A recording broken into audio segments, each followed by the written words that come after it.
হাই everyone, এতিয়া মই যাব ওলাইছোঁ মেহেন্দি লগাব, মানে মোৰ লগৰ ছোৱালী এজনীৰ বিয়া, আৰু এইখন হৈছে আমাৰ গ্ৰুপটোৰ প্ৰথমখন বিয়া, গতিকে বহুত বেছি এক্সাইটেড হৈ আছোঁ। কি কৰোঁ আপোনালোককো দেখুৱাম ৰ'ব।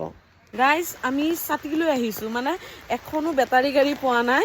এতিয়া বৰষুণো দি আছে, এনেকৈ আহি আছোঁ আৰু আধা জিকিছোঁ আধা শুকন।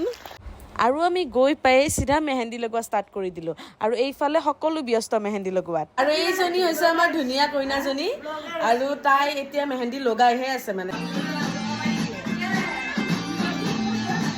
ফিজাৰ মেহেন্দি বুলি পিছে আমি খুব ফূৰ্তি কৰিলোঁ, কিয়নো নকৰিম ৰাইজ। 18 বছৰীয়া পুৰণি আমাৰ এই স্কুলীয়া বন্ধুত্ব, গতিকে তাইৰ বিয়াত আৰু নানাচাকে থাকিব পাৰিনে।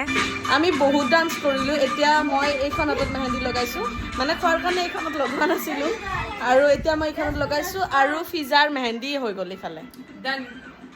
বাৰু ৰাইজ, ভিডিঅ'টো ইমানখিনিয়ে আছিলে। আপোনালোকক লগ পাম আন এটা ভিডিঅ'ত। আজিলৈ আহিছোঁ, বাই।